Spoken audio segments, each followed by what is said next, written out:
नमस्कार दोस्तों, मैं हूं प्रसन्न मिश्रा और स्वागत है आपका द हिंदू के दैनिक हिंदी अनुवाद में। तो दोस्तों, आज तारीख है 28 फरवरी 2017। क्योंकि कल कुछ कारणवश मैं ये वीडियो नहीं डाल पाया था, तो अब आज उसको डालूंगा। तो दोस्तों चलिए शुरू करते हैं। पहली खबर है दोस्तों, इंडिया चाइना से कॉमन ग्राउंड ऑन अफ़गानिस्तान, यानी कि भारत और चीन अफ़गानिस्तान में एक कॉमन ग्राउंड यानी कि साझी ज़मीन की तलाश में हैं। तो यहाँ पे लिखा हुआ है कि both countries set aside differences on Masood Azhar Delhi's NSG bid, यानी कि दोनों ही देशों ने मसूद अजहर और एनएसजी के मुद्दों को लेकर के जो आपस में मतभेद हैं उनको किनारे किया है और अफ़गानिस्तान पे एक जॉइंट एक्शन की बात भी कही है। तो दोस्तों, जॉइंट एक्शन जो है, यानी कि अगर कोई संयुक्त प्रयास वहाँ पे किया जाता है तो ये तो बिल्कुल ही नई बात होगी। यानी कि भारत और चीन अपनी तरफ से अलग अलग प्रयास तो कर सकते हैं और करते ही रहे हैं, लेकिन उनके बीच क्या कोई मिल करके एक ऐसा ऑपरेशन या कोई एक ऐसा एक्शन किया जाएगा? जैसे कि भारत ने अभी वहाँ पे सलमा डैम बनाया था, तो क्या कोई ऐसा इंफ्रास्ट्रक्चर यानी अवसंरचना के क्षेत्र में विकास कार्य संयुक्त रूप से किए जाने की आशा है? तो देखिए, बातचीत तो चल रही है। अगर ऐसा होता है तो ये सबसे ज़्यादा तो अफ़गानिस्तान के लिए खुशखबरी होगी। तो यहाँ पे लिखा हुआ है कि India and China began to look for a common ground on Afghanistan during foreign secretary S Jaishankar visit to Beijing last week, यानी कि पिछले हफ्ते जो एस जयशंकर की बीजिंग यात्रा हुई थी, तो वहाँ पर भारत और चीन ने मिल करके आगे के लिए एक साझी ज़मीन तलाशने के लिए, कॉमन ग्राउंड तलाशने के लिए विचार विमर्श शुरू कर दिया है। और जो सबसे महत्वपूर्ण बात लिखी हुई यही है कि even discuss the possibility of joint development projects, यानी कि संयुक्त रूप से कुछ विकास परियोजनाएं वहां पर लगाने के लिए दोनों में ही आपस में चर्चा चल रही और उस बात के बावजूद चल रही है जब दोनों के बीच इकोनॉमिक राइवलरीज यानी कि आपस में आर्थिक प्रतिस्पर्धा काफ़ी ज़्यादा बढ़ चुकी है। और सिर्फ इतना ही नहीं, पूरे सब कॉन्टिनेंट यानी कि उपमहाद्वीप में भारत और चीन अपने अपने सहयोगी तलाशने के लिए उनके साथ विभिन्न प्रकार के आर्थिक ताल्लुकात बढ़ा रहे हैं। जैसे कि भारत है तो वो अपने सभी पड़ोसी देशों के साथ, पाकिस्तान को छोड़ कर बाकी सभी पड़ोसी देशों के साथ अपने ताल्लुकात काफ़ी ज़्यादा बढ़ा चुका है और चीन अब वहाँ पर सेंध लगाने की लंबे वक्त से कोशिश करता आ रहा है। तो है क्या कि पाकिस्तान तो पहले से ही चीन के साथ है, लेकिन अभी जो बाकी देश भारत के साथ हैं तो वहाँ पर भी देखा जा रहा है कि चीन लगातार अपनी पकड़ बढ़ाने की कोशिश कर रहा है। तो एक प्रकार से जब दोनों के बीच इतनी प्रतिस्पर्धा है तो अफ़गानिस्तान में एक जॉइंट एक्शन यानी कि एक संयुक्त कार्यक्रम करने का इस प्रकार का जो विचार है, तो हो सकता है कि उससे दोनों देशों के बीच तलखी में कुछ कमी आए। और दोस्तों, एक और महत्वपूर्ण बात जो लिखी हुई ये लिखी हुई है कि द फॉरेन सेक्रेटरीज विजिट, तो आगे जो बीच में लिखा हुआ है तो उसको छोड़ देना चाहिए। जैसे कि यहाँ पे आपको एक चीज़ बताऊँ कि अगर कोई एक सेंटेंस लिखा हुआ है, अगर वहाँ पर 2 बार कॉमा का इस्तेमाल किया गया है, तो जो पहला वाक्य का हिस्सा होता है और जो आखिरी हिस्सा होता है, तो दरअसल पे वही मीनिंग बनाते हैं। जो बीच की चीज़ होती है तो उतनी ज़्यादा इंपॉर्टेंट नहीं होती है। तो कई सारे लोग द हिंदू में इसलिए भी चीज़ों को नहीं समझ पाते हैं क्योंकि वो बीच में ऐसे बहुत सारी चीज़ों को घुसेड़ देते हैं जिससे कि वो सही वाक्य का मतलब नहीं निकाल पाते। इसी तरह अगर वाक्य बहुत लंबा है और 2 बार डैश उसमें लगाया गया है तो उसका मतलब होता है कि जो डैश के बीच में लिखी हुई हैं बातें, तो वो अतिरिक्त बातें हैं, लेकिन जो उसका मीनिंग बनेगा तो उसके पहले वाक्य और आखिरी वाक्य से मिल करके बनेगा। तो जैसे यहाँ पर जो लिखा हुआ है द फॉरेन सेक्रेटरीज विजिट, फिर कॉमा लगा हुआ है, ठीक। अब ये कॉमा जाकर के कहाँ पे ख़त्म होता है? ये कॉमा जाकर के ख़त्म होता है यहाँ पर जहाँ पे झांग येसुई लिखा हुआ है और उसके बाद ऑल्सो शुरू होता है। तो इसका मतलब ये है कि जो वाक्य है तो सिर्फ कॉमा के पहले और कॉमा के बाद वाला ही है, ठीक। जो बीच में आ गया है which saw a restructure strategic dialogue with Chinese executive vice minister for foreign affairs Zhang Yesui, ये जो है तो ये अतिरिक्त जानकारी है।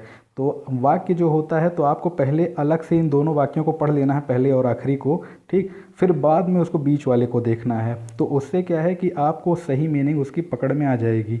तो पहले मैं नहीं जानता था इसको 2 साल पहले तक, तो मुझे बड़ी दिक्कत आती थी चीज़ों को समझने में, खासकर द हिंदू इस चीज़ का बहुत ज़्यादा इस्तेमाल करता है।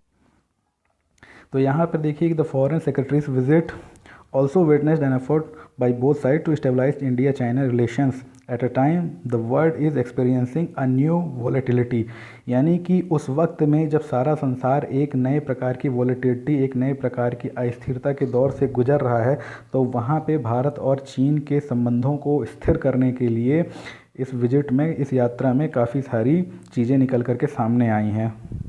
तो दोस्तों ये जो शब्द आया है वॉलेटिलिटी, तो ये क्यों का आया है, तो ये बता दूं कि जिस तरीके से डोनाल्ड ट्रंप के प्रशासन के द्वारा नए नए निर्णय लिए जा रहे हैं और ये कहा जा रहा है कि अब वो वैश्विक रूप से उस प्रकार के हस्तक्षेप नहीं करेंगे जैसे कि वो अब तक करते आए थे, तो उससे जो पूरा ग्लोबल कैलकुलस यानी कि जो अंतर्राष्ट्रीय गणित है वो पूरा बिगड़ जाएगा, यानी कि वो पूरा परिवर्तित हो जाएगा। क्योंकि जब वो नहीं आएंगे तो जाहिर तौर पर उनकी जगह भरने के लिए कोई ना कोई ताकत तो वहाँ पर आएगी ही। तो चीन उस चीज़ के लिए खड़ा हो रहा है। तो भारत भी सोच रहा है कि अगर चीन इतना ताकतवर होता है तो उसे काउंटर करने के लिए या कि उसके पैरेलल समानांतर चलने के लिए उसे भी अपना कुछ ना कुछ दांव लगाना ही पड़ेगा। और ऐसी स्थिति में भारत भी ये सोच रहा है कि अगर यूएस बिल्कुल ही पीछे हट जाता है तो उनको तो कहीं ना कहीं से, अगर यूएस नहीं आता है सामने, तो उनको तो कहीं ना कहीं से अपने काम को आगे बढ़ाते रहना होगा ताकि चीन इतना ताकतवर ना हो जाए कि फिर वो भारत के ऊपर ही हावी होने लगे। तो वही है कि भारत चाहता है कि हम चीन से भी अपने ऐसे ताल्लुकात बना लें ताकि अगर कभी कोई तनाव बढ़ने की बात आ जाती है इस वजह से आगे चल के 2 4 5 साल में, तो उसको हम तनाव को काउंटर बैलेंस यानी प्रतिसंतुलित करने की अपनी क्षमता रखें। और साथ ही साथ इसका एक ये भी संदेश जाता है कि अब जब यूएस पीछे हट जाएगा तो हो सकता है कि चीन भारत से कुछ स्थानों पर सहयोग लेकर के क्या करे कि अपने कार्यों को आगे बढ़ाए। यानी कि हो सकता है कि जो कहा जा रहा था कि 21वीं सदी एशिया की होगी, तो उसमें ऐसा देखा जा सकता है कि चीन और भारत हो सकता है कि कुछ मामलों में मिल करके अपनी पहल को आगे बढ़ाएं। हालांकि ये बता दूं कि सभी मामलों में मिल करके अपनी पहल आगे नहीं बढ़ाएंगे क्योंकि ऐसा संभव नहीं है, ठीक। क्योंकि दोनों ही देशों के अपने अपने जो हैं तो कुछ रिजर्वेशंस हैं, कुछ अपने अपने विशेष मत हैं। तो जब तक उनके वो मत नहीं परिवर्तित होते हैं, जो कि नहीं होंगे मैं आपको बता दूं, तब तक उन दोनों के बीच हर जगह कोई इस तरीके का कोऑपरेशन नहीं देखा जाएगा। तो कम से कम इतने ही मामलों में कोऑपरेशन बन गया कि अफ़गानिस्तान के मामले में बन गया है, तो वो बहुत बड़ी बात है कि हो सकता है कि आगे चल के आतंकवाद इत्यादि के मामलों में भी आपस में कोई एक जॉइंट एक्शन लेने की बात कही जाए। तो वो जब आएगा वक्त तब देखा जाएगा, अभी तो उसकी कोई संभावना नहीं दिख रही है। तो यहाँ पे लिखा हुआ है कि each one of us is affected by the new unpredictability and we must do what we can to bring down the volatility instead of playing up our differences. यानी कि हम सभी उस अपूर्व रूप से हुई घटना से प्रभावित हुए हैं, ठीक।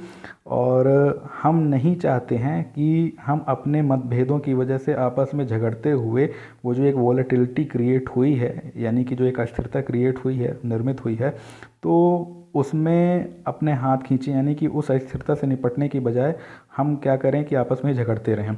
तो ये जो पूरा एक वाक्य है तो इसमें काफ़ी निहितार्थ हैं, ठीक। निहितार्थ ये है कि ये कहना चाहते हैं कि अगर यूएस पीछे हटता है तो जाहिर तौर पे दुनिया में एक नई ताकत की ज़रूरत होगी, ठीक। और चीन चूंकि भले ही ताकतवर है पर इतना ताकतवर नहीं है कि यूएस की तरह वैसा रोल अदा कर सकेगा जैसे यूएस करता था। क्योंकि यूएस खुद में भी एक बहुत बड़ी इकोनॉमिक ताकत भी थी और बहुत बड़ी एक वो मिलिट्री पावर भी थी, जबकि चीन ना उतनी बड़ी इकोनॉमिक पावर है और ना ही उतनी बड़ी मिलिट्री पावर है, ठीक। तो ऐसी स्थिति में ये है कि वो चीन उस तरीके से माहौल नहीं संभाल सकता है जैसे कि यूएस संभालता था। तो जाहिर तौर पे भारत जो है तो ये कह रहा है कि अपने डिफरेंसेस, अपने मतभेदों को मिटा करके हम उन अंतर्राष्ट्रीय गतिविधियों में दखलंदाजी कर सकते हैं, उन चीज़ों में हस्तक्षेप कर सकते हैं जहां तक अब तक यूएस करता आया था। और भारत ये भी एक तरीके से बताना चाहता है कि चीन अकेले उन मामलों को नहीं संभाल सकता है। अगर संभालना चाहता है तो भारत की उसे आवश्यकता पड़ेगी ही पड़ेगी। तो बेहतर होगा कि आप हमसे मतभेद को मिटाएं, भुलाएं, और हम भी जब अपनी तरफ से एनएसजी और अजहर मसूद का मुद्दा छोड़ रहे हैं तो आप भी तो हमारी कुछ बात मानें, आप भी तो अपनी तरीके से अपनी तरफ से कुछ ऐसा करें जिससे कि मतभेद भूले जा सकें, ताकि मिल करके दुनिया में अगर कहीं कोई हस्तक्षेप करना है तो जॉइंटली कर सकें। तो दोस्तों ये जो एक कथन है तो ये काफ़ी महत्वपूर्ण कथन है, क्योंकि अब तक हम सभी ये सोच रहे थे कि भारत तो इस तरीके के लफड़े पचड़े में कभी पड़ेगा नहीं, क्योंकि भारत की अपनी खुद की 50 समस्याएं हैं, ठीक। और चीन की भी अपनी खुद की कई सारी समस्याएं हैं। तो लोग ये भी समझते थे कि चीन भी ऐसे लफड़ों में यूजुअली नहीं पड़ेगा। लेकिन डोनाल्ड ट्रंप के आने के बाद से पूरा का पूरा मामला ही बदल गया है, क्योंकि सभी अब इस मौके की तलाश में हैं कि यूएस पीछे हटे और हम वहाँ पे घुसें। तो यहाँ पे एक शब्द लिखा हुआ है कि अनदर इरिटेंट। तो अनदर इरिटेंट मतलब कि एक और गड़बड़ी वाली बात, यानी कि आपस में थोड़ा तनाव बढ़ाने वाली बात ये है कि 2017 मई में belt and road initiative BRI जो है तो उसके लिए एक ग्लोबल कॉन्फ्रेंस होने वाली है। तो वो चीन में होगी, शी जिनपिंग उसका नेतृत्व करेंगे। यानी कि जो BRI belt and road initiative उन्होंने शुरू किया था, तो वो पूरी दुनिया में फैलेगा, आप जानते हैं। तो पूरी दुनिया भर के लोगों को बुला करके वो एक तरीके से उसका प्रचार करना चाहते हैं, बताना चाहते हैं कि इससे क्या फ़ायदे हैं, तो सबको क्यों जुड़ना चाहिए।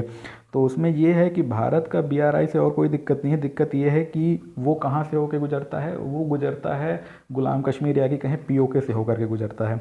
तो भारत का कहना है कि चूंकि वो POK जो है तो वो भारत का ही हिस्सा है, इसलिए चीन को पहले भारत से पूछना चाहिए था, जबकि चीन ने कहा है कि POK जो है पाकिस्तान का हिस्सा है, तो भारत से पूछने की आवश्यकता नहीं है। तो भारत ने इसीलिए ये कहा भी था कि ये जो BRI की कॉन्फ्रेंस होगी, ग्लोबल कॉन्फ्रेंस, तो भारत उसमें बिल्कुल शामिल नहीं होगा, क्योंकि उसके उसमें सोवरेनिटी इश्यूज़ यानी कि संप्रभुता संबंधी मुद्दे जुड़े हुए हैं। तो अफ़गानिस्तान को लेकर के जो एक जॉइंट ऑपरेशन की बात है, और साथ ही साथ वैश्विक रूप से जो एक वोलेटिलिटी उत्पन्न हुई है, अर्थात US के पीछे जाने से जो एक खालीपन का माहौल उत्पन्न होगा, तो उसको भरने के लिए क्या हो सकते हैं भारत और चीन के अगले दांव, उनके संबंध में मैंने इसीलिए पूरा विस्तार से आपको बताया, ताकि आगे के अब कुछ दिनों तक इससे संबंधित जो आर्टिकल्स आएंगे तो वो आपको आसानी से समझ में आ सकें। तो दोस्तों लिखा हुआ है कि global studies on India's quality flawed से CPCB, यानी CPCB का कहना है कि जो वैश्विक रूप से भारत के एयर क्वालिटी के संबंध में रिपोर्ट आई हैं, अध्ययन हुए हैं, तो वो फ्लॉड हैं, दोषपूर्ण हैं। तो आपको बता दूं कि WHO ने ये कहा था कि दुनिया में जो 20 सबसे प्रदूषित शहर हैं, तो उनमें से 10 तो केवल भारत में ही हैं। तो जब उन्होंने ऐसा कहा तो भारत के जो बहुत सारे एक्सपर्ट थे तो वो उस खोजबीन में लग गए कि क्या ये रिपोर्ट वाकई में सही है। और जो CPCB था, जो कि हमारे देश का इस संबंध में सबसे महत्वपूर्ण बोर्ड है, तो वो अपनी एक रिपोर्ट तैयार कर रहा था इस बारे में। ठीक, उस रिपोर्ट का नाम था कि matter fine particulate and environmental challenge. ठीक, तो ये जो रिपोर्ट थी तो दरअसल पे नवंबर 2016 में ही बन गई थी, प्रकाशित हो गई थी, लेकिन अभी जा कर के इसको सार्वजनिक किया गया है, यानी कि वो आंतरिक प्रकाशन था सरकार का, यानी कि वो बाहर नहीं खोली गई थी रिपोर्ट, कि सरकारी लोगों को ही पता थी। अब उसको पब्लिक किया है, सार्वजनिक किया है CPCB ने। तो CPCB ने ये कहा है कि दरअसल पे जिस चीज़ को आधार बना करके इन्होंने अपनी रिपोर्ट बनाई थी WHO वालों ने, वो आधार ही गलत था, इसलिए उनकी जो रिपोर्ट है वो दोषपूर्ण है। तो मैं आपको बताऊं कि ये आधार क्यों गड़बड़ थे, वो आप समझिए। तो ये कहना था कि the ethologic personal immunity and demography of India are incomparable with the international practices, यानी कि एक तरीके से उन्होंने ये कहा कि जो WHO के अपने मानक होते हैं, जिसमें कि वो किसी व्यक्ति की जो पर्सनल इम्यूनिटी यानी कि जो व्यक्तिगत रूप से रोगों से लड़ने की क्षमता या प्रतिरक्षी क्षमता होती है, और जो वहाँ की जनांगिकी है और भारत की जो जनांगिकी है उनमें काफ़ी भेद है। यानी कि भारत में लोगों की प्रतिरक्षी तंत्र की जो तौर तरीके हैं वो अलग हैं, और वहाँ के लोगों के अलग हैं, क्योंकि दोनों ही अलग अलग मौसमों और जलवायु वाले इलाकों में रहते हैं। ठीक, तो ये उनका कहना था कि भारत में हो सकता है कि लोगों को प्रदूषण का उतना असर नहीं पड़ता हो जितना कि वहाँ पे पड़ता है। तो यही उन्होंने कहा कि जो डिसीज़ एंड डेथ को, यानी कि बीमारियों और मौतों को लेकर के जो उनका आंकड़ा था 1.1 मिलियन का, यानी 11 लाख लोगों की प्रतिवर्ष भारत में मौत का, तो उनका कहना है भारत के CPCB का कि वो गलत है। और दूसरी चीज़ मैं आपको बता दूं कि यहाँ पर जो एक रिपोर्ट बताई गई थी वो ये बताई गई थी कि भारत में PM 2.5 का जो लेवल है वो बहुत ही ज़्यादा है। लेकिन आपको मैंने एक दिन बताया भी था, 2-3 दिन पहले, कि भारत में सिर्फ 3 ही शहरों में PM 2.5 को नापने के लिए मशीनें लगाई गई हैं, बाकी शहरों में मशीन भी नहीं लगी हुई हैं। वो सिर्फ PM 10 को नापने वाली मशीन लगी हुई है, क्योंकि क्या है कि दोनों ही पार्टिकल्स के आकार में बड़ा अंतर होता है। 2.5 जो होता है वो काफ़ी छोटा होता है PM 10 की बजाय। तो जब PM 10 की मशीनें हैं तो उनमें जो तकनीक इस्तेमाल होती है 2.5 में उससे बिल्कुल अलग तकनीक इस्तेमाल होती है। तो हमारे पास जो ज़्यादातर डाटा आता है वो PM 10 का आता है। अब है क्या कि जब PM 2.5 का कोई डाटा मौजूद नहीं होता है तो एक गणितीय प्रक्रिया होती है, उसे बोलते हैं एक्सट्रापोलेशन। ठीक, वहाँ पर PM 10 के माध्यम से ही इस बात का अंदाज़ा लगाया जाता है कि उस स्थान पे PM 2.5 कितना होगा। तो ये अंदाज़ा ही होता है, ये एग्जैक्ट नहीं होता है, आपको पहले ही बता दूं। तो है क्या कि 3 शहरों के बारे में तो PM 2.5 के सही आंकड़े मिल सकते हैं, लेकिन बाकी के जो शहर हैं भारत के, उनके संबंध में PM 2.5 के आंकड़े सीधे नहीं मिल सकते हैं। वो PM 10 से ही एक गणितीय आकलन करके लगभग उसका एक अंदाज़ा लगाया जाता है कि उतना होगा, और वही जो अंदाज़ा है उसी को CPCB ने गलत साबित कर दिया है।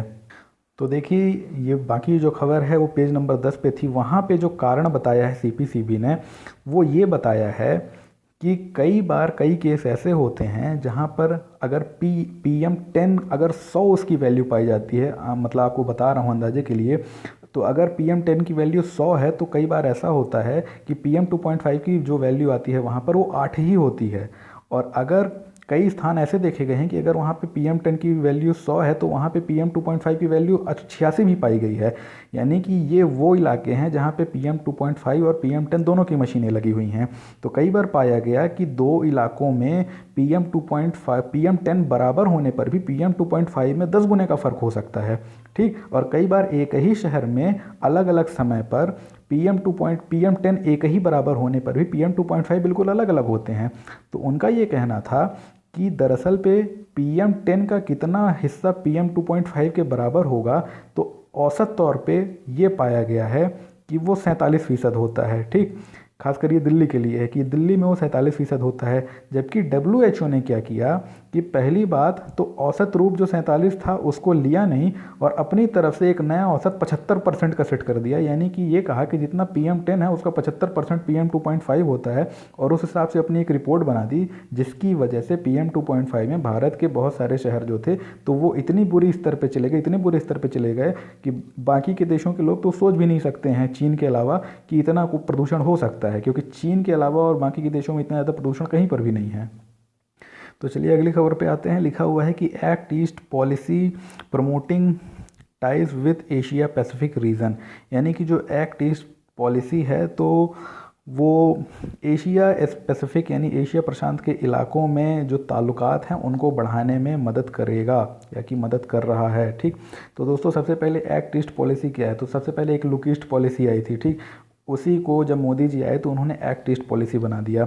तो एक्ट ईस्ट या लुक ईस्ट पॉलिसी का यही मतलब है कि जो भारत की पूर्व दिशा में स्थित देश हैं, खासकर आसियान के देश, तो उन देशों के साथ भारत के व्यापारिक ताल्लुकातों को ज़्यादा से ज़्यादा बढ़ाना। तो सबसे पहले तो दो तीन शब्द हैं उनको पहले बता देता हूँ। एक तो पहले कि CLMV नेशंस क्या होते हैं। तो CLMV का मतलब होता है कंबोडिया, लाओस, म्यांमार, वियतनाम। तो ये 4 देशों का जो एक समूह है, तो इन्हीं को CLMV नेशंस कहा जाता है। ठीक, क्योंकि आप देखेंगे कि जो एक इलाका है जिसे कि हिंद चीन या इंडो चाइना इलाका कहते हैं, ये वहीं पर उपस्थित चारों देश हैं।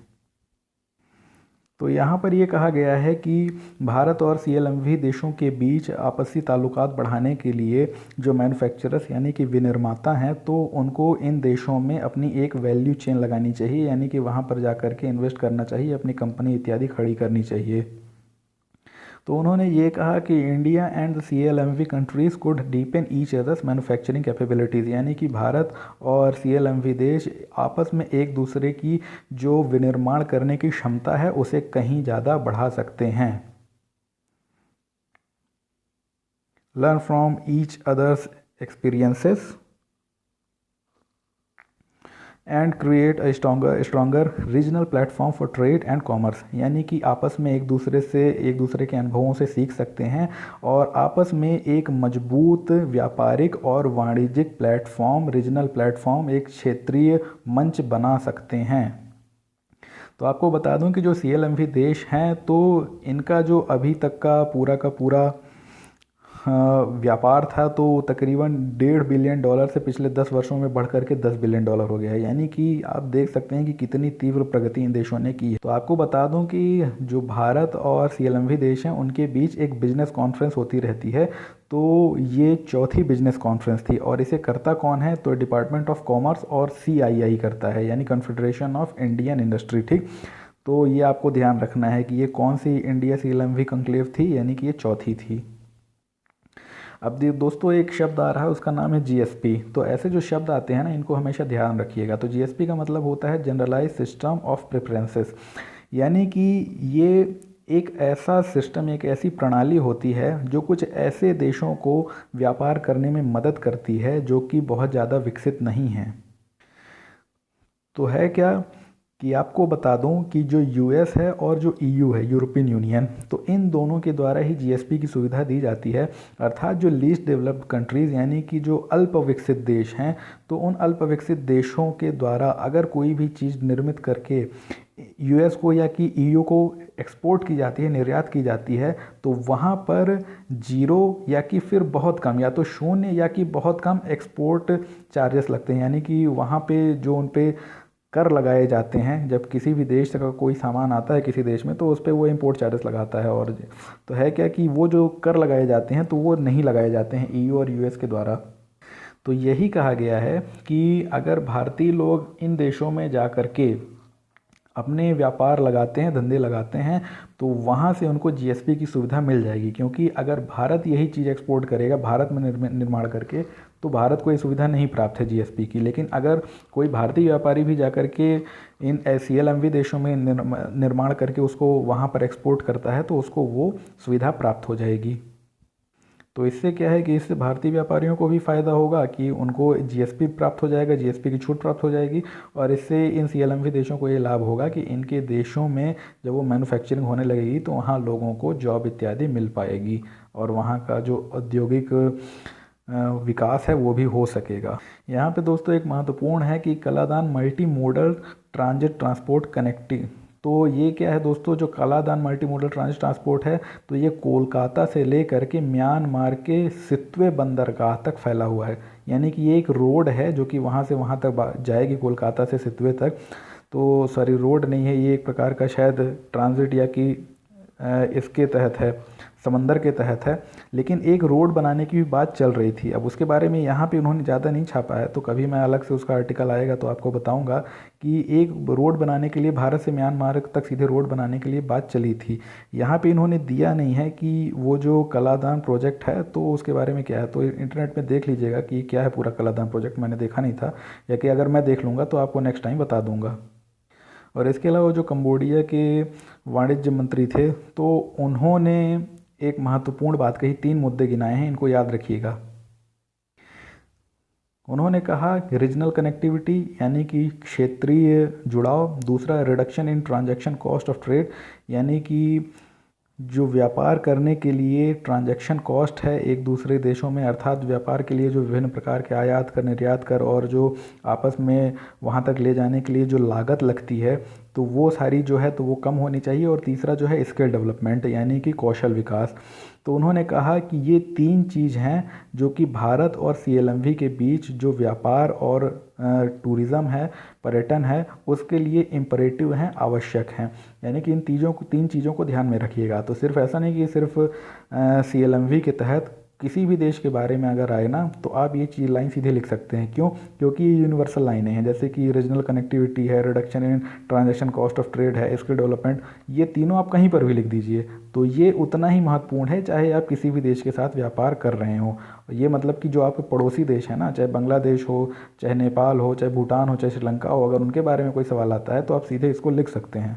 तो दोस्तों एक छोटी सी खबर है, Meghalaya root bridge nominated for award. तो दोस्तों ये जो क्वेश्चन है तो ये सीधा 2015 में आया था कि जड़ों को मिला करके पुल किस राज्य में बनाए जाते हैं। सिंपल क्वेश्चन था, लेकिन लोगों को पता नहीं था कि ये मेघालय में होता है। तो दोस्तों ये आप पेड़ों की जड़ों को मिला करके पुल बनाने का जो तरीका है, ये काफ़ी पुराना तरीका है वहाँ पर। और नेशनल इनोवेशन फाउंडेशन अवार्ड जो है, तो अब इसको इस साल दिया जाएगा। क्यों?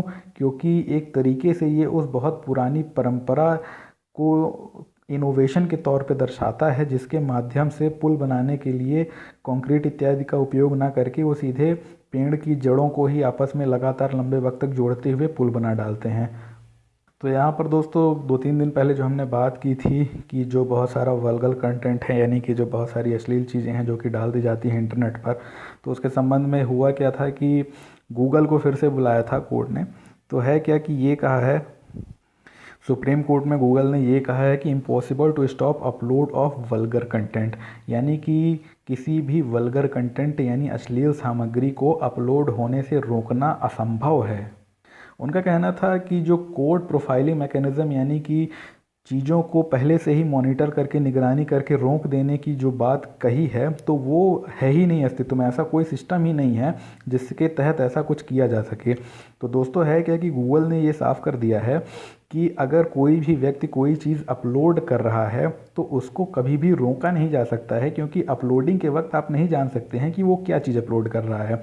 और अपलोडिंग के बाद भी वो सिर्फ उन्हीं लोगों तक पहुंचता है जो उसकी टारगेट ऑडियंस होती है। यानी कि आम तौर पे अगर आप जानना भी चाहें कि किसने क्या अपलोड किया, तो एक दिन में तकरीबन 10 लाख वीडियोस अपलोड होते हैं। ये तो मैंने कम बताया, सिर्फ भारत में हो सकता है कि 10 लाख या उससे ज़्यादा वीडियो एक दिन में अपलोड हो जाते हों। तो कितने लोग आखिर उन वीडियोस को देख करके उनके बारे में रिपोर्ट कर पाएंगे कि ये वीडियो सही है कि नहीं। आपने यूट्यूब पे भी देखा होगा कि रिपोर्ट एक ऑप्शन होता है कि अगर कोई गलत वीडियो है तो आप उसे रिपोर्ट कर सकते हैं, तो यूट्यूब उसको देख करके उसको बंद करता है। तो यूट्यूब भी उस चीज़ को अपनी तरफ से नहीं बंद कर सकता ना, क्योंकि ऐसा माना जाता है कि यूट्यूब में तो एक दिन में हज़ारों लाखों वीडियो अपलोड हो जाते हैं। तो उन लाखों वीडियोज़ को देखने के लिए यूट्यूब के पास इतने एम्प्लॉय थोड़ी हैं कि वो सिर्फ 10-5 हज़ार एम्प्लॉय लगा करके सिर्फ वो ये काम करेगा कि सारे वीडियो चेक करेगा। तो यूट्यूब यही करता है कि एक पॉलिसी है कि अगर आपको गलत लगता है आप रिपोर्ट कर दीजिए।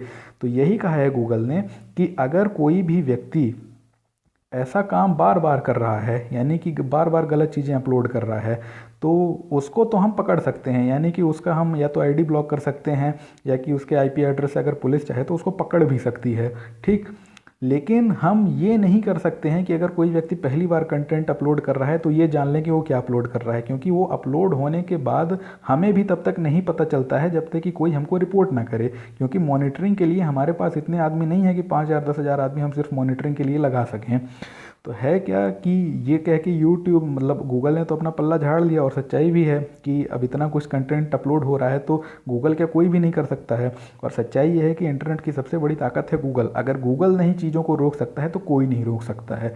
तो है क्या कि ऐसी स्थिति में सीधी सी बात निकल के सामने ये आती है कि जिन चीज़ों को अपलोड कर दिया गया है तो बिना रिपोर्ट के अब वो हट नहीं सकती हैं, और अगर हट भी जाती हैं तो कई सारे लोग उनको डाउनलोड कर चुके होते हैं। तो अगर एक आईडी के द्वारा वो हट जाती है और उस आईडी को ब्लॉक भी कर दिया जाता है, तो यहाँ पे कम से कम 100 आईडीज़ ऐसी होती हैं, 100 लोग ऐसे होते हैं जिनके डाटाबेस में वो आ चुका होता है, वो फिर से उसको अपलोड कर देते हैं। तो ये चीज़ तो रुकने वाली नहीं है। हालांकि सुप्रीम कोर्ट का ये कहना था कि उससे महिलाओं की जो इज्जत और मर्यादा है तो वो पूरी तरीके से भंग हो जाती है, और ख़ासकर कई बार जो बच्चों के संबंध में ऐसे वीडियोस बना करके अपलोड कर दिए जाते हैं तो वो तो बहुत बड़ा चाइल्ड अब्यूज़ होता है। तो इन सारी चीज़ों से निपटने के लिए वो निगरानी की बात कर रहे थे, जिससे कि गूगल ने इनकार कर दिया है और बताया है कि ये संभव नहीं है। तो मेरा तो सिर्फ यही कहना है कि ये तो आप सभी जानते हैं कि अगर किसी भी लड़की का कोई वीडियो इस तरीके से आ जाए और लोग उसे देखें तो उसको किस तरीके का मेंटल ट्रॉमा होता हो, कितनी मानसिक प्रताड़ना होती होगी। वो तो सोचती होगी आत्महत्या वगैरह कर ले। लेकिन है क्या कि सबसे महत्वपूर्ण आपके लिए है कि जितना आप इस चीज़ों से बच के रहेंगे उतना ही सुरक्षित है। यानी कि अब गूगल ने भी कह दिया है सुप्रीम कोर्ट में जा कर के कि अगर वो वीडियो एक बार किसी के हाथ लग गई है तो अपलोड होने से दुनिया में कोई नहीं रोक सकता है। तो सबसे महत्वपूर्ण बात, खासकर मैं लड़कियों को आगाह करना चाहूँगा कि आपका सुरक्षा ही आपका बचाव है। यानी कि आप कभी भी अपने अंतरंग पलों को कैमरे में कैद ना होने दें, कभी भी गलती से भी, भूल के भी। क्योंकि अगर आप ये गलती करती हैं तो फिर ना तो गूगल बचा सकता, ना कोई सुप्रीम कोर्ट बचा सकता। फिर आपके साथ जो मेंटल ट्रॉमा होना है, जो आपकी समाज में बेइज्जती होनी है, जो कुछ भी होना है, तो वो तो फिर हो करके रहेगा। तो इसीलिए हमेशा सावधान रहें। और मैं आपको बता दूं कि मैं ऐसी खबरें क्यों ट्रेस करता हूं, हालांकि बहुत इंपॉर्टेंट नहीं होती हैं, लेकिन फिर भी इसलिए करता हूं क्योंकि एक लड़की थी मेरे साथ कॉलेज में पढ़ती थी जिसका कि एक ऐसा वीडियो आ गया था। तो अब ऐसी स्थिति में वो किस स्थिति से होकर गुजरी है, कितना मेंटल ट्रॉमा उसे हुआ है, कितनी मानसिक प्रताड़ना हुई है, यानी कि उसकी तो पूरी ज़िंदगी एक तरीके से उसे तबाह लगने लगी। तो मैं नहीं चाहता कि किसी और के साथ ऐसा हो, ठीक। तो है क्या कि जो लोग कर देते हैं उस चीज़ को, तो उनको तो अगर आप पुलिस के हवाले भी कर दें, यानी कि वो पुलिस भी पकड़ ले, तो कोई फ़र्क नहीं पड़ता है, क्योंकि आपके साथ जो हो चुका है तो अब वो पीछे नहीं जा सकते हैं वक्त में आप। यानी कि जो हो गया तो सो हो गया, अब आपको आगे ही बढ़ना पड़ेगा उसके साथ। तो मैं नहीं चाहता कि कभी किसी के साथ आगे ऐसा हो, तो इसलिए सावधानी आपको बरतनी चाहिए। क्योंकि मैं सिर्फ इसलिए नहीं हूँ यहाँ पर यूट्यूब पे कि मैं खाली आपको अखबार ट्रांसलेट करके बता दूँ। मेरी भी कुछ जिम्मेदारी होती है कि आपको उन चीज़ों से आगाह करूँ जिनमें फंस करके आप बहुत बड़ी समस्या में पड़ सकते हैं। तो दोस्तों अंतर्राष्ट्रीय वाले पेज पे आते हैं। लिखा हुआ है कि ईरान टेस्ट मिसाइल इन नेवल एक्सरसाइज, यानी कि अपने नौसैनिक अभ्यास के दौरान ईरान ने एक मिसाइल का परीक्षण किया है। तो मैंने आपको बताया भी था कि ईरान ने अभी एक नौसैनिक अभ्यास शुरू किया है। तो कहाँ पे किया था, फ़ारसी खाड़ी के निकट क्षेत्र के इलाके में किया था। तो वहाँ पे उन्होंने अब कुछ मिसाइलों को टेस्ट भी किया है। मिसाइलों का नाम है नासिर मिसाइल और देहलाविये मिसाइल, ठीक। हालांकि नाम उतना महत्वपूर्ण नहीं है, लेकिन फिर भी आपको जानना चाहिए कि अगर ईरान इस तरीके का परीक्षण कर रहा है तो उससे जो उसके आसपास के पड़ोसी देश हैं, खासकर कि सऊदी अरब जो वगैरह जैसे देश, जो कि इस बात से हमेशा चिंतित रहते हैं कि ईरान अपने हथियारों का उपयोग उनके खिलाफ युद्ध या किसी भी स्थिति में गलत तरीके से कर सकता है। और आपको बता दूं कि जो ईरान का न्यूक्लियर प्रोग्राम था, तो यूएस ने इसीलिए उसको बैन भी करवाया था, क्योंकि यूएस नहीं चाहता था कि ईरान के द्वारा न्यूक्लियर बम बना लेने से जो पूरे इलाके का एक क्षेत्रीय संतुलन है, जो वहाँ पे बैलेंस ऑफ पावर है, शक्ति संतुलन है, वो बिगड़ जाए। तो इसी वजह से इतने सारे सैंक्शंस लगाए गए थे ईरान पर कि मजबूर होकर के उन्होंने अपना न्यूक्लियर प्रोग्राम छोड़ दिया था। एक और खबर है, हालांकि बहुत महत्वपूर्ण नहीं है, फिर भी आप जान के रखिए कि Trump plans 10% hike in defence spending, यानी कि ट्रम्प ने योजना बनाई है कि रक्षा क्षेत्रों में जो खर्च किया जाता है उसमें 10% की बढ़ोतरी की जाएगी। तो आपको पहले से ही बता दूं कि तकरीबन अमेरिका का जो रक्षा बजट है वो तकरीबन $600 बिलियन से ज़्यादा का होता है, और उसमें $54 बिलियन की वृद्धि की जानी है, ऐसा प्रस्तावित हुआ है। हालांकि ये जो प्रस्ताव है तो इसको अभी यूएस कांग्रेस से इजाज़त लेनी पड़ेगी, लेकिन ऐसा कहा गया है कि जो $54 बिलियन की जो वृद्धि होगी, तो इससे बहुत सारी जो फेडरल एजेंसीज़ हैं, यानी कि वहाँ पे जो केंद्रीय एजेंसियां हैं, तो उनके हो सकता है बजट में इस वजह से कटौती हो जाए, ठीक। और दूसरा उन्होंने जो महत्वपूर्ण बात कही है कि large reduction in foreign add, यानी कि जो विदेशी सहायताएं दी जाती थी तो उनमें हो सकता है कि भारी कमी की जाए। तो सबसे ज़्यादा जो चिंता होनी चाहिए वो पाकिस्तान को होनी चाहिए। क्यों? क्योंकि पाकिस्तान ही वो देश है जिसको अमेरिका काफ़ी ज़्यादा मात्रा में पैसा देता है। हालांकि कई सारे देशों को देता है, लेकिन जो महत्वपूर्ण रूप से दक्षिण एशिया के इलाके में जो सबसे ज़्यादा फंडिंग की जाती है अमेरिका के द्वारा, तो पाकिस्तान को की जाती है। हालांकि यहाँ पे एक और चीज़ लिखी हुई है कि meanwhile official said the Pentagon has finished plan to intensify the fight against the Islamic State, यानी कि ये बात इसी चीज़ के दौरान, जब एक तरफ अमेरिका ये कह रहा है कि हम हर चीज़ से पीछे हटेंगे, जो दुनिया में हस्तक्षेप है उससे पीछे हटेंगे, तो दूसरी तरफ ये कह रहा है कि पेंटागन ने अपनी इस बात को पूरी तरीके से पक्का कर लिया है, फिनिश कर लिया है कि इस्लामिक स्टेट के खिलाफ उनकी जो जंग है वो उसे और ज़्यादा तीव्र करेंगे और ज़्यादा इंटेंसिफाई करेंगे। तो अगली खबर ये है कि India a lab to learn about what works in developments. तो ये किसने कहा है? तो वर्ल्ड बैंक की सीईओ हैं, तो उन्होंने ये कहा है कि भारत जो है तो एक प्रयोगशाला की तरह है ये सीखने के लिए कि किस प्रकार से विकास होता है। तो जो सबसे महत्वपूर्ण बात उन्होंने कही, तो सिर्फ उस पर ही हम चर्चा करेंगे। उन्होंने कहा कि India is our biggest middle income client. तो दोस्तों वर्ल्ड बैंक के सभी क्लाइंट हैं, आप जानते हैं। तो उन्होंने ये कहा कि भारत जो है तो मिडिल इनकम रेंज में हमारा सबसे बड़ा क्लाइंट है, यानी कि जो मध्यम तौर पे आय वाले देश हैं तो उनमें हमारा ये सबसे बड़ा क्लाइंट है। और उन्होंने कहा it's economic growth influences global growth, यानी कि इसका आर्थिक विकास विश्व के आर्थिक विकास को प्रभावित करता है। अगला उन्होंने कहा its achievements in health and education contribute to the world achieving the sustainable development goal, यानी कि इसके द्वारा जो कुछ भी स्वास्थ्य और शिक्षा के क्षेत्र में योगदान दिया जाता है और जो उपलब्धियां प्राप्त की जाती हैं, तो उससे जो एसडीजी यानी सस्टेनेबल डेवलपमेंट गोल है, जो सतत विकास लक्ष्य है, उसको भी प्राप्त करने में उसकी उपलब्धता प्राप्त होने में काफ़ी ज़्यादा सहायता मिलती है। यानी कि जो एसडीजी है, तो आपको बता दूं कि एक वर्ल्ड बैंक के द्वारा, एक यूएन के द्वारा बनाया गया एक गोल है जो कि एसडीजी नाम से मशहूर है, और इसमें ये कहा गया है कि जो विकास होगा तो वो सस्टेनेबल तरीके से होगा, यानी कि जो सतत तरीका है, या ऐसा तरीका जिसमें कि संसाधनों का इतना ज़्यादा दोहन ना किया जाए कि वो अगली पीढ़ियों के लिए पर्याप्त ना हो। तो उस चीज़ को अपने ध्यान में रखते हुए जो विकास की बात है, तो उसी के तहत सस्टेनेबल डेवलपमेंट गोल बनाया गया था। तो आप अलग से एसडीजी ज़रूर पढ़ लीजिएगा नेट पे जा करके, किताबों में भी बहुत सारा दिया होता है एसडीजी के बारे में। तो एसडीजी ही सबसे ज़्यादा महत्वपूर्ण बात कही थी इसमें। और उन्होंने कहा कि जो एसडीजी है तो भारत का क्या उस पर रवैया है, उससे एसडीजी पे काफ़ी प्रभाव पड़ता है। क्यों? क्योंकि भारत में दुनिया की 16% आबादी बसती है, 16-17%। तो अगर भारत ही अगर एसडीजी के लिए चिंतित नहीं होगा, उसके हिसाब से कार्य नहीं करेगा, तो एसडीजी जो है तो हमेशा अप्रासंगिक ही रहेगा। तो दोस्तों अगला लिखा हुआ है कि SBI merger to hurt staff customers, यानी कि कुछ लोगों का ये कहना है कि जो एसबीआई का विलय है, यानी कि जो छोटे बैंकों का एसबीआई में विलय होने जा रहा है, तो उससे जो स्टाफ है और जो कस्टमर्स हैं उनको नुकसान होगा।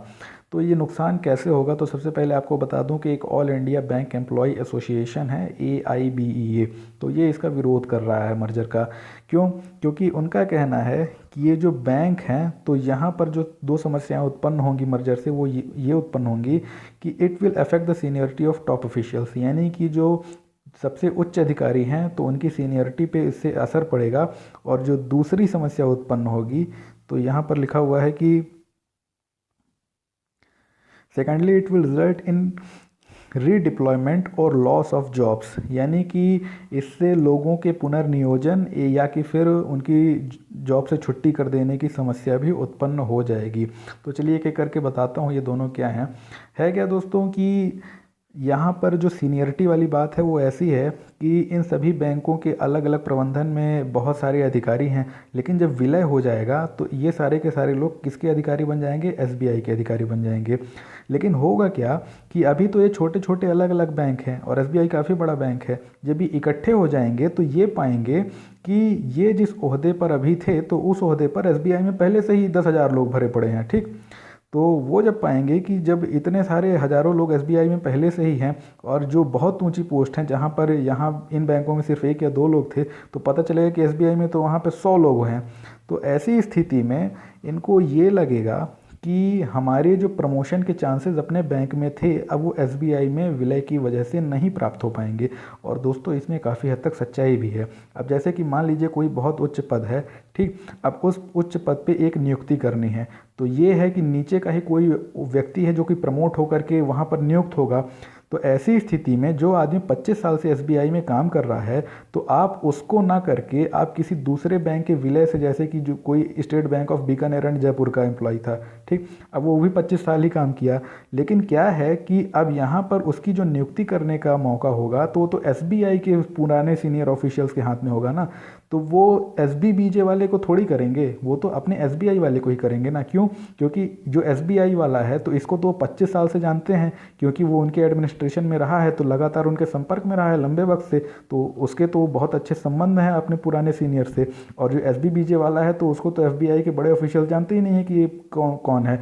ठीक, तो वो तो अभी अभी विलय होकर के आएगा, तो उनके जो सीनियरिटी के चांसेस हैं, मतलब प्रमोशन के चांसेस हैं, वो जाहिर तौर पे अफेक्ट होंगे, यानी कि प्रभावित होंगे। और सीधी सी बात यहाँ पे एक चीज़ होती है जिसे नैतिक दबाव बोलते हैं, वो ये होता है कि जैसे कि आप बड़े ऑफिसर हैं, तो आप भी लंबे वक्त तक प्रमोट होते रहे हैं और आपके नीचे वाले भी होते रहे हैं। अब जब आपके हाथ में एक ताकत है कि आप अपने किसी जूनियर यानी सबॉर्डिनेट को अब आप किसी बड़े पोस्ट पर प्रमोट कर सकते हैं, तो जाहिर तौर पे वो, अगर आप उसकी जगह पे आप किसी दूसरे व्यक्ति को करना चाहेंगे, तो वो क्या बोलेगा? वो यही बोलेगा कि सर अभी तक आपने हमको जितना काम दिया था हमने वो पूरा किया, ठीक, आपकी जो कहते थे कि ये प्रोजेक्ट से मेरी इज्जत जुड़ी है, इसको अच्छे से कंप्लीट करना है, तो उसमें हमने आपकी मदद की, ठीक, आपके साथ 15 साल काम किया। अब जब प्रमोशन की बात आ रही है तो आप किसी और को तरजीह दे रहे हैं, हमको नहीं देंगे। तो एक दबाव उत्पन्न होता है जो सीनियर ऑफिशियल बैठा हुआ है कि वो चाह करके भी किसी दूसरे बैंक के उसी सीनियरिटी के एम्प्लॉय को वहाँ पर प्रमोट नहीं कर पाता है। क्यों? इसलिए नहीं कर पाता है क्योंकि वो जानता है कि अभी सिर्फ एक ही पद खाली है, तो यहाँ पे उस सीनियरिटी के सिर्फ एक ही व्यक्ति आ सकता है। तो जब वो एक ही व्यक्ति आ सकता है तो वो उसी को लेता है जिसको कि वो पहले से जानता है, जिसने उसका पहले काम किया हुआ है। अब इसी बात से ये लोग चिंतित हैं बाकी बैंक वाले कि इससे क्या होगा कि हमें तो कभी भी आगे चल के आगे जाने का उतना मौका मिलेगा ही जितना कि एसबीआई के पुराने अधिकारियों को मिलेगा, पहला। दूसरा ये है दोस्तों कि जब ये सारे विलय हो जाएंगे तो ऐसे सारे बैंक, जैसे कि मान लीजिए कोई एक इलाका है, वहाँ पे एसबीबीजे भी है और उसके ठीक बगल में एसबीआई भी है, तो एसबीआई वहाँ पे 2 बैंक खोल के थोड़ी रखेगा, वो तो एक शाखा बंद कर देगा ना। या तो एसबीआई की अपनी पुरानी बंद कर दे, एसबीबीजे की चलाते रहे, या कि एसबीबीजे की बंद कर दे, एसबीआई की चलाता रहे, वहाँ पे वो 2 शाखाएं थोड़ी रखेगा। तो उनका ये कहना है कि जाहिर तौर पे एसबीआई एक शाखा बंद करेगा तो वहाँ पे जो एम्प्लॉय हैं तो या तो उनको पुनर्नियोजित करेगा, रीडिप्लॉय करेगा कहीं पर एसबीआई में ही, और अगर उसके लिए कोई जगह नहीं होगी तो उसको नौकरी से निकाला भी जा सकता है, यानी कि उसको जो एक होता है फोर्स रिटायरमेंट, उसको जबरी तौर पर रिटायर किया जा सकता है इस आधार पे कि अब हमारे पास आपके लिए कोई काम शेष नहीं बचा है। तो जाहिर तौर पे ये समस्याएं उत्पन्न हो सकती हैं, लेकिन फिर भी अब विलय के लिए तो बात इतनी बढ़ चुकी है कि पीछे नहीं आ सकते, तो अब इस पर कुछ हो नहीं सकता। तो दोस्तों अगला लिखा हुआ है कि SEBI to tighten algo trading rules, यानी कि जो सेबी है तो एल्गो ट्रेडिंग के संबंध में नियमों को और ज़्यादा कड़ा बनाएगा। तो पहले जानते हैं कि एल्गो ट्रेडिंग क्या है। तो दोस्तों एल्गो ट्रेडिंग जो है तो उसको बोलते हैं एल्गोरिथमिक ट्रेडिंग। तो दोस्तों जो एल्गोरिथमिक ट्रेडिंग होती है तो उसका ये मतलब होता है कि इसमें विभिन्न प्रकार की ट्रेडिंग स्ट्रेटजीज यानी व्यापार रणनीतियों को बनाने के लिए कंप्यूटर सॉफ्टवेयर का इस्तेमाल किया जाता है। क्यों? क्योंकि ये काफ़ी तेज़ी से उन व्यापारिक रणनीतियों को, ट्रेडिंग स्ट्रेटजीज को बना लेते हैं, ठीक, और आदमी को बनाने में वक्त लगता है। तो है क्या कि जो बीएसई है तो बीएसई में तकरीबन 8.5% और एनएसई में तकरीबन 16% का जो पूरा व्यापार है वो इसी के माध्यम से होता है, यानी कि एल्गो ट्रेडिंग के माध्यम से ही होता है। और आपको बता दूं कि दुनिया में बहुत कम ऐसे देश हैं, गिने चुने देश हैं, जिनके पास एल्गो ट्रेडिंग को लेकर के किसी प्रकार की नियमावली है, और भारत उन देशों में से एक है। यानी कि भारत उन बहुत कम देशों में से एक है जो कि एल्गो ट्रेडिंग को कुछ कानूनों के तहत नियंत्रित करता है। बाकी जगहों पर ऐसे कोई कानून बनने के लिए सहमति ही नहीं हो पा रही है कि वहाँ पर इस तरीके कोई रेगुलेशन यानी विनियमन किया जा सके। और तो और आप सोचिए कि जो ईओस्को है, international organisation of securities commission, तो वो भी बहुत लंबे वक्त से इस चीज़ पे डिबेट कर रहा है, वाद विवाद कर रहा है कि इस मुद्दे पर किस प्रकार से रेगुलेशंस यानी विनियमन बनाए जाएं। लेकिन है क्या, वहाँ पे भी नहीं बन पा रहे हैं। लेकिन भारत ने बना लिया है, ये अच्छी बात है। लेकिन भारत कह रहा है कि उसमें भी हमको और ज़्यादा सख्ती करनी पड़ेगी और ज़्यादा नियमों को कड़ा करना पड़ेगा। तो दोस्तों ये जो एल्गो ट्रेडिंग होती है तो इसमें आखिर ऐसा क्या होता है जिसकी वजह से उसका विनियमन करना पड़ता है। तो उसमें ऐसा है दोस्तों, वो कभी आपको मैं लंबे से बताऊंगा, अभी सिर्फ आप इतना जान लीजिए कि फ्लैश क्रैश नाम की एक चीज़ होती है जो कि भारत में भी हो चुकी है और बाहर दुनिया में तो होती ही रहती है अक्सर। तो फ्लैश क्रैश नाम की एक ऐसी चीज़ है जो कि अक्सर इन व्यापारों के दौरान हो जाती है, जिससे कि काफ़ी ज़्यादा घाटा उठाना पड़ता है कई बार निवेशकों को। तो फ्लैश क्रैश क्या है तो मैं कभी आपको लंबे से समझाऊंगा, अभी काफ़ी ज़्यादा लंबी वीडियो बन रही है और ये थोड़ा गहराई से मुद्दा भी है, आपने कभी सुना भी शायद नहीं होगा कि फ्लैश क्रैश क्या होता है, ठीक।